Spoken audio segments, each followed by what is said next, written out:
Welcome to special analysis. నేను రమ్మ మండవ. ఈ రోజు అనాలిసిస్ లో భాగంగా మనం తీసుకోబోతున్న టాపిక్ ఏంటంటే, నితీష్ని చూసిన తర్వాతే బీజేపీకి ఎస్పెషల్లీ మోడీకి అమిత్ షాకి చంద్రబాబు నాయుడు విలువ తెలిసొచ్చిందా అని చెప్పి మనం ఒక టైటిల్ పెడతాం జరిగింది. ఆ టైటిల్ పెడడానికి కూడా ఒక సాలిడ్ రీజన్ ఉంది. ఆ రీజన్ ఏంటో మనం చర్చించే ప్రయత్నం చేద్దాం. గతంలో చాలా పరిణామాలు జరిగాయి. టీడీపీ వైపు నుంచి ఎన్టీఆర్ పార్టీని ఎస్టాబ్లిష్ చేసిన దగ్గర నుంచి, చంద్రబాబు నాయుడు ఆ పార్టీలోకి వచ్చినప్పటి నుంచి అటు అనేక సందర్భాల్లో జాతీయ స్థాయిలో ఆ పార్టీ కీలక పాత్ర పోషించింది. అదేవిధంగా నేషనల్ ఫ్రంట్ దగ్గర నుంచి యునైటెడ్ ఫ్రంట్ దాకా అనేక సార్లు చంద్రబాబు నాయుడు కూడా కీ రోల్ ప్లే చేశారు. జాతీయ స్థాయి రాజకీయాల్లో చంద్రబాబు నాయుడుకి ఇప్పటికీ ఆ రెప్యుటేషన్ ఉంది. అటు వాజ్పేయి హయాం నుంచి బీజేపీతో కూడా ఆయనకు సత్సంబంధాలు ఉన్నాయి. అటు ఆర్ఎస్ఎస్ ప్రముఖులతో కూడా ఆయనకు సత్సంబంధాలు ఉన్నాయి. అలా జాతీయ స్థాయిలో పేరుకి ప్రాంతీయ పార్టీ అధ్యక్షుడైన మొన్నటి వరకు చంద్రబాబు నాయుడు, బట్ జాతీయ స్థాయి రాజకీయాల్లో చక్రం తిప్పిన నేతగా చంద్రబాబు నాయుడికి పేరుంది. ఒక బాలయోగి లాంటి వాళ్ళని స్పీకర్ని చేయడం మొదలుకొని, లోక్సభ స్పీకర్ని చేయడం మొదలుకొని, ఒక అబ్దుల్ కలాం రాష్ట్రపతి కావడంలో కీలక పాత్ర పోషించిన వరకు ఇలా మనం చెప్పుకుంటూ పోతే కొండవీటి చాంతాడంత అవుతుంది. సో ఇలా అనేక సందర్భాల్లో తమకు అవకాశం వచ్చినప్పుడల్లా అటు బీజేపీతో సన్నిహితంగా ఉన్న సందర్భాలు మొదలుకొని జాతీయ స్థాయి రాజకీయాల్లో కీలక పాత్ర పోషించిన సందర్భాలు టీడీపీ చరిత్రలోని, చంద్రబాబు నాయుడు హిస్టరీలోని ఎన్నో ఉన్నాయి. ఏ ప్రాంతీయ పార్టీ కూడా ఆ క్రెడిట్ లేదు. ఈవెన్ టీఆర్ఎస్ తీసుకున్నా, ఈవెన్ వైసీపీ తీసుకున్నా, అలా ఎస్పెషల్ తెలుగు రాష్ట్రాల్లో ఉన్న ప్రాంతీయ పార్టీలో అంత కీలకంగా జాతీయ రాజకీయాల్లో వాళ్ళు కీలక పాత్ర పోషించిన సందర్భాలు తక్కువ when compared with Chandrababu Naidu. అందుకే ఆయనకి చాలా తక్కువ సమయంలోనే నేషనల్ ఎక్స్పోజర్ కూడా వచ్చింది.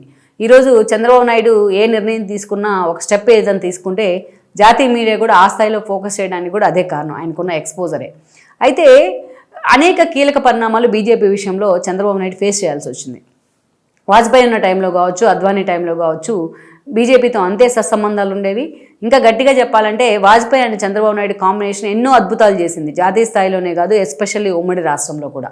సో అది అందరికీ తెలిసిన విషయమే. ఒక సైబరాబాద్ని అంత సీరియస్గా చంద్రబాబు నాయుడు తీసుకోగలిగారు అంటే అది వాజ్పేయి లాంటి వాళ్ళ ఇచ్చిన సపోర్టే, అది ఎవరూ కాదనలేని వాస్తవం అనుకోవాలి. సో అలాంటి సిచ్యువేషన్ నుంచి మోడీతో కూడా ఆయనకు అప్పట్లో సత్సంబంధాలే ఉండేవి. వాజ్పేయితో చంద్రబాబు నాయుడు సత్సంబంధాలు మెయింటైన్ చేసేటప్పుడు, అద్వానీతో ఆయన అంత రిలేషన్లో ఉన్నప్పుడు కానీ అప్పుడు మోడీ అంత సీన్లో లేడు, మోడీ అంత స్క్రీన్ మీద కూడా లేరు. అప్పుడు ఆయన గుజరాత్కే పరిమితం అయి ఉన్నారు.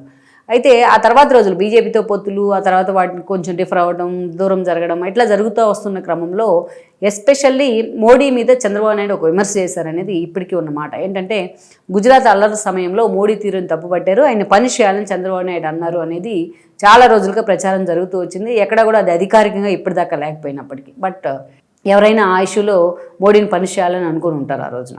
దెన్ అక్కడి నుంచి చూస్తే ఆ తర్వాత చంద్రబాబు నాయుడుకి మోడీకి మధ్య గతంలో సత్సంబంధాలు లేకపోయినప్పటికీ 2014 ఎన్నికల సమయంలో మోడీ ఆ రోజున ప్రధాని అభ్యర్థిగా ఫోకస్ అయ్యారు. ఎక్కడో గుజరాత్లో ముఖ్యమంత్రిగా ఉన్న మోడీని తీసుకొచ్చి గుజరాత్ మోడల్ పేరుతోని ఆ రోజు బీజేపీ అగ్రనేతలంతా ఎస్పెషల్లీ ఆర్ఎస్ఎస్ సపోర్ట్తోని మోడీ ప్రధాని అభ్యర్థిగా ఫోకస్ అయ్యారు. ప్రధాని అభ్యర్థిగా ఫోకస్ అవుతున్నారు కాబట్టి ఆ రోజు ఎన్డీఏని బలోపేతం చేయాల్సిన బాధ్యత కూడా మోడీ మీద పడింది. అందుకే వాళ్ళు ఒకసారి రీకాల్ చేసుకున్నారు. తమకు ఇప్పటిదాకా సాలిడ్గా ఉన్న మిత్రపక్షం ఎవరు అంటే వాళ్ళకి ఫస్ట్ ప్లేస్లో కనిపించింది చంద్రబాబు నాయుడు అండ్ టీడీపీనే. దానిలో భాగంగానే మోడీ హైదరాబాద్ రావడం, బాలకృష్ణతో భేటీ అవ్వడం జరిగింది. బాలకృష్ణ అటు చంద్రబాబు నాయుడుతో ఇనిషియేట్ చేశారు. దానిలో భాగంగానే ఆ రోజు ఎన్డీఏలో చేరాల్సి వచ్చింది చంద్రబాబు నాయుడు. అయితే ఇక్కడ ఒక ట్విస్ట్ ఏంటంటే ఎన్డీఏలో చేరడానికి ఒక సాలిడ్ రీజన్ ఉంది. ఆ రోజున చాలామంది తప్పుపట్టారు ఈ విషయాన్ని, కానీ ఆ రోజు ఒక సాలిడ్ రీజన్ ఏంటంటే రాష్ట్రం విడిపోయింది. ఆంధ్రప్రదేశ్ పూర్తిగా అప్పుల్లో కూరుకుపోయింది. ఆస్తులన్నీ కూడా తెలంగాణకు వెళ్ళాయి. ఒక అనాథలాగా మిగిలిన పరిస్థితి. తెలంగాణని ఇవ్వమంటే ఏపీని ఇచ్చిన పరిస్థితి ఉంది ఆ రోజు కాంగ్రెస్. అలాంటి సిచ్యువేషన్లో ఏపీ ఉంది. అలా మిగతా రాష్ట్రాలతో పాటు సమానంగా కంపేట్ అవ్వాలి, మిగతా రాష్ట్రాలతో పాటు సమానంగా ఏపీ ఎదగాలి అంటే జాతీయ స్థాయిలో ఉన్న ఒక పార్టీతో పొత్తు పెట్టుకోవాలని చంద్రబాబు నాయుడు భావించారు. అప్పుడు నిర్భయ లాంటి ఇష్యూస్ కావచ్చు, అన్నా హజారా లాంటి వాళ్ళ మూమెంట్స్ కావచ్చు, ఇలాంటి ఇష్యూస్తోని ఆ రోజున లోక్పాల్ బిల్లు కావచ్చు, ఇవన్నీ కాంగ్రెస్ మీద, యూపీఏ 2 మీద చాలా వ్యతిరేకతను తీసుకొచ్చాయి. దానిలో భాగంగానే బీజేపీ అధికారంలోకి రావడం తథ్యమన్న అంచనాలు కూడా వస్తూ ఉన్నాయి. మోడీ అప్పుడే ఎక్స్పోజ్ అవుతూ ఉన్నారు. ఆర్ఎస్ఎస్ కూడా ఆయన అంత ప్రాగా ప్రమోట్ చేసిన పరిస్థితి అయితే ఉంది. సో ఈ క్రమంలో బీజేపీ వస్తుందనే లెక్కలు చాలా తెర మీదకి వచ్చాయి ఆ రోజు. దానిలో భాగంగానే మోడీ ఇనిషియేట్ చేసిన తీరుతో చంద్రబాబు నాయుడు వెళ్ళి ఎన్డీఏతోని పొత్తులు పెట్టుకున్నారు. ఆయన పునరుద్ధరించుకున్నారు ఎన్డీఏతో తనకున్న సత్సంబంధాలని. దెన్ 2 ఏళ్ల పాటు వాళ్ళు అధికారంలోకి వచ్చారు. పవన్ కళ్యాణ్ కూడా వాళ్ళకి మద్దతు ఇచ్చారు. ముగ్గురు కలిసి ప్రచారం చేశారు. అటు అధికారంలోకి వచ్చిన తర్వాత పవన్ కళ్యాణ్ మాత్రం పదవులకు దూరంగా ఉంటానంటూ దూరంగా ఉండిపోయారు. అండ్ దెన్ ఆ రోజు చంద్రబాబు నాయుడు కానీ అటు మోడీ కానీ అక్కడ ఆయన పీఎం అయ్యారు ఢిల్లీలో, ఇక్కడ సీఎం అయ్యారు. ఇద్దరు అటు మంత్రి పదవులను కూడా రాష్ట్రంలో, కేంద్రంలో పంచుకున్నారు. 2 ఏళ్ల పాటు వాళ్ళ మధ్య సత్సంబంధాలు ఉంటూ వచ్చాయి. ఆ 2 ఏళ్ల తర్వాత చూస్తే ఎస్పెషల్లీ విభజన హామీల వేదికగా ఆ 2 పార్టీల మధ్య ఒక డ్రిఫ్ట్ స్టార్ట్ అయింది. అది ఎంత దూరం వెళ్ళిందంటే మోడీ అండ్ చంద్రబాబు నాయుడు ఇద్దరు ఒకరి మీద ఒకరు విమర్శలు చేసుకునేంత వరకు కూడా వెళ్ళింది. ఎస్పెషల్లీ దీనికి ఒక బీజం పడింది ఎక్కడంటే ప్రత్యేక హోదా విషయంలోనే. ఆ రోజు అంతకుముందు ప్రణాళికా సంఘం ఉండేది, అది ప్రత్యేక హోదాని ప్రమోట్ చేసింది. ఆ తర్వాత ఆ ప్లేస్లో నీతి ఆయోగ్ని తీసుకొచ్చింది మోడీ సర్కార్. నీతి ఆయోగ్ ఆ రోజు ప్రత్యేక హోదా వీలు కాదు, ఆ ప్లేస్లో ప్రత్యేక ప్యాకేజ్ ఇవ్వాలని ఒక నిర్ణయాన్ని తీసుకొచ్చింది తెర మీదకు. అయితే దాన్ని కూడా ఓకే అన్నారు చంద్రబాబు నాయుడు. బట్ ఆ ప్యాకేజీకి చట్టబద్ధత అడిగారు ఆయన. ఎలాగైతే ముంపు మండలాల్ని విలీనం చేసేంత వరకు కూడా నేను సీఎంగా ప్రమాణ స్వీకారం చేయనని పట్టుబట్టి గెజెట్ నోటిఫికేషన్ ఇప్పించుకున్నారు మోడీని అడిగి, సేమ్ యాజ్ ఇట్ ఈజ్ అలాగే దానికి చట్టబద్ధత కల్పించండి అని అడగడం జరిగింది. ఇది మోడీ దీనికి ఒప్పుకోలేదు. ఎందుకంటే ఆ రోజు ప్యాకేజీకి చట్టబద్ధత ఇస్తే మిగతా చాలా రాష్ట్రాలు కూడా అదే డిమాండ్ తీసుకొస్తాయనే కారణాలు కావచ్చు, వాళ్ళకున్న పొలిటికల్ ఈక్వేషన్స్ కావచ్చు, చంద్రబాబు నాయుడు ఖాతాలోనే క్రెడిట్ మొత్తం పడుతుందనే ఒక అంచనా కావచ్చు. మోడీ దానికి అంగీకరించలేదు. అక్కడే ఇక ఒకరి మధ్య ఒకరు విమర్శలు స్టార్ట్ అయినాయి. ఆఖరికి లోకేష్ని చంద్రబాబు నాయుడిని ఏపీకి వచ్చి టార్గెట్ చేస్తే మోడీ, అమిత్ షా ఏపీకి వస్తే టీడీపీ నల్లబెల్లుల్ని ఎగరేసిన పరిస్థితి. అలా ఒకరినొకరు బయటకు వచ్చి ఆ క్రమంలోనే ఎన్డీఏ నుంచి చంద్రబాబు నాయుడు బయటికి రావడం జరిగింది. ఈ రోజున ఆ తర్వాత రోజుల్లో చంద్రబాబు నాయుడిని విమర్శించారు ఈ విషయంలో చాలామంది, ఆయన ఎన్డీఏ నుంచి బయటికి రావడం తప్పు అనేసి. బట్ అదే పెద్ద మనుషులు ఆ రోజు ఎన్డీఏ నుంచి బయటికి రావడమే కరెక్ట్ అంటూ మాట్లాడారు. చంద్రబాబు నాయుడు ఏపీ గల్లీ నుంచి ఢిల్లీ దాకా ధర్మ పోరాట దీక్షలు చేశారు. మోడీ తనకు అవకాశం వచ్చినప్పుడల్లా అటు పార్లమెంట్లో కానీ ఇటు బయట కానీ చంద్రబాబు నాయుడు టార్గెట్ చేసేవాళ్ళు. వీళ్ళిద్దరి మధ్య వచ్చిన ఈ వ్యాక్యూమ్లో వైసీపీ జొరబడింది. చాలా సక్సెస్ఫుల్గా వైసీపీ చేరింది ఆ వ్యాక్యూమ్లోకి వచ్చి. సో నిజంగానే చంద్రబాబు నాయుడు అన్నారు మోడీ ఆ రోజున వైసీపీ ట్రాప్లో ఇరుక్కుంటున్నారు అని. కానీ అటు మోడీ అండ్ అమిత్ షా కూడా విజయసాయి రెడ్డి ట్రాప్లో ఇరుక్కొని వైసీపీకి మద్దతు ఇవ్వడం, మధ్యలో కేసీఆర్ లాంటి వాళ్ళని ఉపయోగించుకోవడం, ఇవన్నీ జరుగుతూ వచ్చాయి. ఆ రోజు గవర్నర్ నరసింహన్ లాంటి వాళ్ళ పాత్ర కూడా ఇందులో కీలకం. ఇవన్నీ కూడా చరిత్రలో ఎవరు చెరిపేసినా చెరిగిపోని పేజీలు, చెరిగిపోని రాజకీయాలు, చెరిగిపోని వాస్తవాలు కూడా ఇవన్నీ. దెన్ అక్కడి నుంచి ఆ ఎన్నికల్లో జగన్మోహన్ రెడ్డి 151 సీట్లతో సీఎం అయ్యారు. ఒక తిరుగులేని మెజార్టీ, ఒక థమ్మింగ్ మెజార్టీ వచ్చింది ఆయనకి. చంద్రబాబు నాయుడు తన గత చరిత్రలో ఎప్పుడూ లేని విధంగా 23 సీట్లకే పరిమితమయ్యారు. అయితే జగన్మోహన్ రెడ్డి సీఎం అయిన తర్వాత ఆ స్థాయిలో మోడీ ఆయన ప్యాంపర్ చేస్తూ వచ్చారు. పీపీఎల్ రద్దు చేసిన, రివర్స్ టెండరింగ్ పేరుతో హడావిడి చేసిన, ఏపీలో ఆర్థిక వ్యవస్థను అతలాకుతలం చేసిన, ఆఖరికి గవర్నర్ పేరు చెప్పి బ్యాంక్ నుంచి రుణాలు తెచ్చుకున్నా, ఇవన్నీ చేసిన బీజేపీ ఎక్కడ కూడా జగన్మోహన్ రెడ్డిని ఏ మాట, ఎక్కడ కూడా ఒక్క మాట కూడా ఆయన మీద పొల్లు మాట అనలేదు. ఏకంగా నిర్మలా సీతారామన్ లాంటి వాళ్ళు వచ్చి మోడీకి జగన్మోహన్ రెడ్డి దత్తపుత్రుడు అంటూ మాట్లాడిన సందర్భాలు ఉన్నాయి. అనేక సార్లు తనకి ఎక్కువ ఎంపీలు ఇస్తే పూర్తి స్థాయిలో కేంద్రం మెడలు వంచి తాను ఏపీకి నిధులు తీసుకొస్తాను, విభజన హామీలు నెరవేరుస్తానని చెప్పిన జగన్మోహన్ రెడ్డి ఎన్నోసార్లు ఢిల్లీ వెళ్ళారు. పాపం తన మెడలు వంచే ప్రయత్నం చేశారు తన కేసుల కోసం. ఆఖరికి మోడీ కాళ్ళ మీద పడే ప్రయత్నం కూడా చేశారు ఆయన. చంద్రబాబు నాయుడు ఎప్పుడు కూడా అలా చేయలేదు. అయితే ఇక 5 ఏళ్ల పాటు చంద్రబాబు నాయుడు మాత్రం రాష్ట్ర ప్రయోజనాలే తనకు ముఖ్యం అనుకున్నారు. నిజంగా రిగ్రెట్ అయినట్టున్నారు. బీజేపీతో ఆయన తను సొన్నం పెట్టుకున్న కారణంగానే పార్టీ 23 సీట్లకే పరిమితమైంది. ఎలక్షన్ టైమింగ్లో కూడా బీజేపీ కీలక పాత్ర పోషించిందనే విషయం ఆయనకు అర్థమైంది. అందుకే బీజేపీని ఎక్కడ టార్గెట్ చేయకుండా జాగ్రత్త పడుతూ వచ్చారు. చిన్నగా బీజేపీ కూడా ఆయన దగ్గర చేసుకునే ప్రయత్నం చేసుకుంది. అనేక సందర్భాల్లో చంద్రబాబుని ఇనిషియేట్ చేయడం కానీ, ఏదైతే G8 సమ్మిట్కు కార్యనిర్వాహక సమావేశం జరిగితే దానికి చంద్రబాబు నాయుడిని ఇన్వైట్ చేయడం కానీ, అనేక సందర్భాల్లో ఏదైతే రాష్ట్రపతిగా ద్రౌపది ముర్ముని ప్రమోట్ చేసినప్పుడు చంద్రబాబు నాయుడు ఇనిషియేట్ తీసుకుని ఆవిడకి మద్దతు ఇవ్వడం కానీ, ఇలాంటి వాటన్నిటిలో చంద్రబాబు నాయుడిని ఇనిషియేట్ చేస్తూనే వచ్చారు. అయోధ్య రామాలయ నిర్మాణం అప్పుడు కూడా ఆయనకు ఆహ్వానం అందింది. ఇలా అనేక సందర్భాల్లో మోడీ చంద్రబాబు నాయుడిని ఇనిషియేట్ చేస్తూనే వచ్చారు. ఇక ఆ ప్రయత్నాలు అన్నీ జరిగిన తర్వాత అనేక కీలక పరిణామాల మధ్య జనసేన టీడీపీకి మద్దతు ఇచ్చే ప్రయత్నం చేసింది. స్వయంగా చంద్రబాబు నాయుడు, పవన్ కళ్యాణ్ చేతులు కలిపారు. డే 1 నుంచి పవన్ కళ్యాణ్ జగన్మోహన్ రెడ్డిని అధపాతాళానికి తొక్కేయడమే నా డెసిషన్ అంటూ చెప్పేవాళ్ళు. అందుకు అనుగుణంగానే ఆయన కార్యాచరణ రూపొందించుకున్నారు. వన్స్ వీళ్ళిద్దరూ కలిసిన తర్వాత ఆ రోజు బీజేపీకి ఆప్షన్ లేదు. ఎందుకంటే అప్పటికే చంద్రబాబు నాయుడు అరెస్ట్ చేసింది జగన్మోహన్ రెడ్డి ప్రభుత్వం. 52 డేస్ ఆయన జైల్లో పెట్టారు. ఏదైతే స్కిల్ డెవలప్మెంట్ కేసే లేని చోట కేసు క్రియేట్ చేసి, ఇదంతా బీజేపీ కారణంగానే జరుగుతుందని చాలా విమర్శలు వస్తే అమిత్ షా స్వయంగా లోకేష్ని పిలిపించుకొని కూర్చోబెట్టుకొని మాట్లాడి బీజేపీ దీని వెనక లేదు, చంద్రబాబు నాయుడు అరెస్ట్ వెనక అని చెప్పే ప్రయత్నం కూడా చేశారు ఆ రోజున.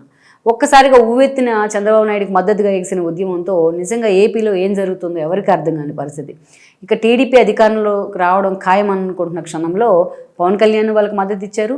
సో పవన్ కళ్యాణే బీజేపీని ఇనిషియేట్ చేశారు. బీజేపీ నేతలు చేయించుకున్న సర్వేల్లో కూడా జనసేన టీడీపీ కలిసి పోటీ చేస్తే క్లీన్ స్వీప్ ఖాయమనే అంచనాలు వచ్చాయి. సో అందుకే బీజేపీ పెద్దలు కూడా ఆ రోజు జత కలిశారు.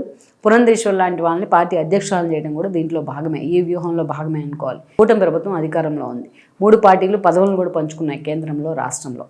ఇది ఒక ఎత్తు అయితే, ఈరోజు మాత్రం చంద్రబాబు నాయుడికి ఎక్కడికి వెళ్ళినా రెడ్ కార్పెట్ వేస్తూ ఉన్నారు బీజేపీ నేతలు. అమరావతికి నిధులు ఇవ్వడం దగ్గర నుంచి అమరావతి పునర్నిర్మాణంలో బీజేపీ భాగస్వామ్యం అవుతోంది. స్పెషల్ రైల్వే జోన్ విషయంలో అంతే ఫోకస్ పెట్టున్నారు. పోలవరం నిర్వాసితుల పేరుతో నిధులు వస్తూ ఉన్నాయి. సో సెంట్రల్ నుంచి రాష్ట్రానికి రావాల్సిన నిధులు ఎప్పటికప్పుడు అదే స్థాయిలో టీడీపీ కూడా తెచ్చుకుంటూ ఉంది. అంతే ఫోకస్ పెట్టింది కూటమి సర్కార్ కూడా. ఇక్కడే చూస్తే మనం ఈరోజు జగన్మోహన్ రెడ్డి అరెస్ట్ అవుతారన్న బీజేపీ పెద్ద పట్టించుకోవట్లేదు లిక్కర్ స్కామ్ వ్యవహారంలో. ఈరోజు చంద్రబాబు నాయుడికి బీజేపీ అంత ప్రయారిటీ ఇస్తూ ఉంది. ఎందుకు అంత ప్రయారిటీ ఇస్తూ ఉంది అనేది చాలామందికి అవగాహన లేని అంశం. ఇక్కడ నితీష్తోని మనం ఇక్కడ కంపేర్ చేయాలి చంద్రబాబు నాయుడిని. ఎందుకంటే మొన్నటి ఎలక్షన్లో మోడీ 400 సీట్లు పార్లమెంట్ సీట్ని టార్గెట్ పెట్టుకున్నారు. టార్గెట్ 400 అనేవాళ్ళు ఎక్కడికి వెళ్ళినా ఆయన. బట్ 400 మాత్రం ఆయనకి రాలేదు ఆశించిన విధంగా. అందుకే ఎన్డీఏ అసలు ఫామ్ అవుతుందా లేదా అనేది పూర్తిగా డిఫెన్స్లో పడిన పరిస్థితిలో ఉంది. ఎందుకంటే బీజేపీ చేసిన అనేక ప్రయోగాలు విఫలమైనాయి. తమిళనాడులో చూసుకోవచ్చు, జయలలిత మరణం తర్వాత పన్నీర్ సెల్వాన్ని పళనిస్వామిని అడ్డం పెట్టుకుని ఒక ప్రయోగం చేస్తే అది వికటించింది. శశికళను జైలుకు పంపినా వర్కౌట్ కాలేదు. ఇక కర్ణాటకలో ఒక ఎక్స్పెరిమెంట్ చేసే ప్రయత్నం చేసింది. కుమారస్వామిని తమ వైపు తిప్పుకుంది. యడ్యూరప్ప వల్ల డీఫేమ్ అయింది అక్కడ బీజేపీ. దెన్ అక్కడ అధికారంలోకి కాంగ్రెస్ వచ్చిన పరిస్థితి ఉంది. అక్కడ ఒక బెటర్ ఎక్స్పీరియన్స్ ఉన్న మళ్ళీ తెలంగాణలో కూడా ఒక ఎక్స్పెరిమెంట్ చేశారు.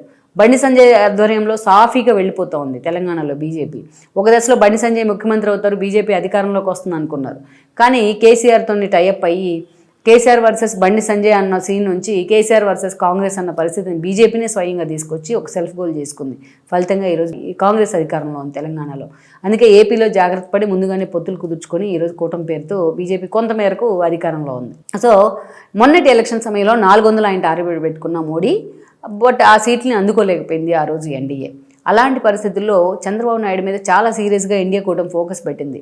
ఒకసారి మనం రీకాల్ చేసుకుంటే ఆ రోజు ఎలక్షన్ రిజల్ట్ వచ్చిన తర్వాత అటు ఖర్గే కావచ్చు, శశిధరూర్ లాంటి వాళ్ళు కావచ్చు, చిదంబరం లాంటి వాళ్ళు కావచ్చు, చంద్రబాబు నాయుడుతో మాట్లాడడానికి చాలా సీరియస్గా ట్రై చేశారు, ఇంక్లూడింగ్ రాహుల్ గాంధీ.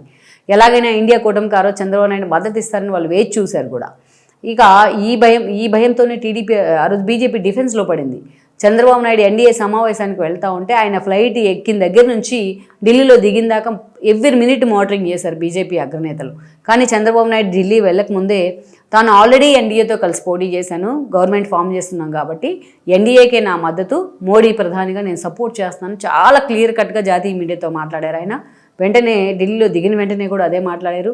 ఎన్డీఏ మీటింగ్లో అటు పవన్ కళ్యాణ్ అండ్ చంద్రబాబు నాయుడే చాలా కీలకంగా అయ్యారు. మోడీని బలపరిచారు కూడా వాళ్ళు.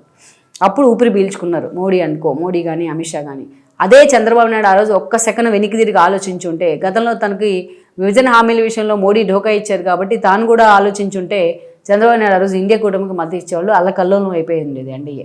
ఆ రోజు నితీష్ కూడా వచ్చి కూర్చొని మద్దతు ఇవ్వడం జరిగింది. అయితే మద్దతు ఇచ్చిన తర్వాత నితీష్ వ్యవహరిస్తున్న తీరు అనేక రకాలుగా బీజేపీని ఇబ్బంది పెడతా ఉంది అక్కడ బీహార్లో. ఒక దశలో ప్రశాంత్ కిషోర్ తన వారసుడు అన్నాడు, ఉపాధ్యక్షుడిగా ప్రకటించారు. ఈరోజు ప్రశాంత్ కిషోర్ని తీసి పక్కన పడేశారు. ఆయనకు వ్యతిరేకంగా ప్రశాంత్ కిషోర్ స్వరాజ్ యాత్ర పేరుతో హడావిడి చేస్తూ ఉన్నారు. ఒక దశలో అసలు నాకు ప్రధాన ప్రత్యర్థులే లాలు అండ్ టీం అంటూ వాళ్ళ కొడుకుల్ని అదేవిధంగా తిట్టే ప్రయత్నం చేశారు. అలాంటి ప్రత్యర్థులతోనే కలిసి గవర్నమెంట్లో భాగస్వామ్యం చేసుకున్నారు. ఇలా ఒక స్టాండ్ బై ఉండి ఒక డెసిషన్ మేకింగ్లో ఈ రోజున నితీష్ ఉండని పరిస్థితి ఉంది. ఒకసారి మోడీని తిడతారు, ఒకసారి అమిత్ షా విధానాలని తప్పుపడతారు, ఒకసారి మమతా విధానాలని పొగుడతారు. ఇలా అనేక రకాలుగా నితీష్ వాళ్ళని టెన్షన్ పెట్టే ప్రయత్నం చేశారు ఈ 1.5 ఇయర్ కాలంలో. ఒక గోడ మీద పిల్లి తరహాలో ఈ రోజున నితీష్ వ్యవహరించిన పరిస్థితి అయితే ఉంది బీజేపీ ఎన్డీఏ వ్యవహారంలో. అసలు ఎప్పుడు తుమ్మితే ఊడిపోయే ముక్క అనొచ్చు మనం. ఎప్పుడు నితీష్ బయటకు వెళ్ళిపోతాడనే టెన్షన్లో బీజేపీ అగ్రనేతలు ఉంటూ వచ్చారు. At the same time BJP కూడా నితీష్ని నమ్మకుండా ఈరోజు తమ సొంతగా అక్కడ ఎదిగే ప్రయత్నం కొంతవరకు చేసింది, కొంతవరకు సక్సెస్ అయింది. వన్స్ నితీష్ అక్కడి నుంచి తప్పుకుంటే బీజేపీకి అక్కడ రెడ్ కార్పెట్ పడినట్టే. అందుకే మరి నితీష్ ఈ ప్రపోజల్కి ఎంతవరకు ఒప్పుకుంటారా లేదా అనేది ఇంకొక పెద్ద క్వశ్చన్ మార్క్ అనుకోవాలి. సో ఎప్పుడైతే నితీష్ ఇన్ని రకాలుగా ఆఖరికి మొన్నటి ఎన్డీఏకి మద్దతు ఇచ్చిన దగ్గర నుంచి ఇప్పుడు అక్కడ అసెంబ్లీ ఎన్నికల దాకా బీజేపీ నిత్యం ఏదో ఒక టెన్షన్ పెడతా ఉన్నారు ఆయన. అందుకే ఈరోజు నితీష్తో చంద్రబాబు నాయుడిని కంపేర్ చేసుకుని మోడీ ఊపిరి పీల్చుకుంటున్న పరిస్థితి అయితే ఉంది. నితీష్ లాంటి వాళ్ళు అంత స్థాయిలో ఆ జాతీయ రాజకీయాల్లో కూడా ఆయనకి పేరుంది. రైల్వే శాఖ మంత్రిగా కూడా గతంలో పనిచేశారు. ఒక సుదీర్ఘ రాజకీయ చరిత్ర ఉంది. సీఎంగా పలుసార్లు పనిచేసిన హిస్టరీ ఉంది. మరి నితీష్ వ్యవహరిస్తున్న తీరు, ఇటు చంద్రబాబు నాయుడు వ్యవహరిస్తున్న తీరుని కంపారిజన్ జరుగుతూ ఉంది జాతీయ మీడియాలో కూడా. సో అందుకే ఈ రోజున నితీష్ ఒక జాతీయ స్థాయిలో రెప్యుటేటెడ్ ఉన్న నేత, ఒక మిత్రపక్షం, ఒక నమ్మకమైన మిత్రపక్షం ఎలా ఉండాలి అంటే చంద్రబాబు నాయుడు వైపు అన్ని వేళ్లు చూపిస్తున్న పరిస్థితి ఉంది. అందుకే ఈరోజు అమిత్ షా అండ్ మోడీ కూడా ఆ స్థాయిలో గతాన్ని మర్చి, గతంలో ఉన్న ఒక చేదు అనుభవాలను పక్కన పెట్టి ఈరోజు చంద్రబాబు నాయుడిని ప్యాంపర్ చేస్తూ చంద్రబాబు నాయుడికి ప్రతి విషయంలో ఆయన సలహాలు కూడా తీసుకుంటున్న పరిస్థితి కనిపిస్తోంది. అందుకే ఒక నేత ఎలా ఉండాలి అనడానికి చంద్రబాబు నాయుడు ఎగ్జాంపుల్ అయితే, ఒక నమ్మకమైన మిత్రపక్షం అంటే, ఒక నమ్మకస్తుడైన పార్టీ అంటే ఎలా ఉండాలి అంటే చంద్రబాబు నాయుడు ఒక ఉదాహరణ అయితే, ఎలా ఉండకూడదు అనడానికి నితీష్ ఒక ఉదాహరణ అనుకోవాలి ఈ రోజున. సో అందుకే నితీష్ లాంటి వాళ్ళ వ్యక్తిత్వాన్ని చూసిన తర్వాతే చంద్రబాబు నాయుడు వ్యక్తిత్వంలో గొప్పతనం ఏంటో ఈరోజు మోడీ అండ్ అమిత్ షాకి అర్థమవుతూ ఉంది. మరి ఈ రిలేషన్ ఇప్పట్లో ఇలాగే కొనసాగుతుందా? మరి గతంలో చేదు అనుభవాలు పక్కన పెట్టి కూటమి ప్రభుత్వం అంతే సక్సెస్ఫుల్గా పనిచేస్తుందా అనేది కూడా మనం చూడాల్సి ఉంది. ఈ వీడియో మీకు నచ్చినట్లయితే please share, like and subscribe R24 Telugu.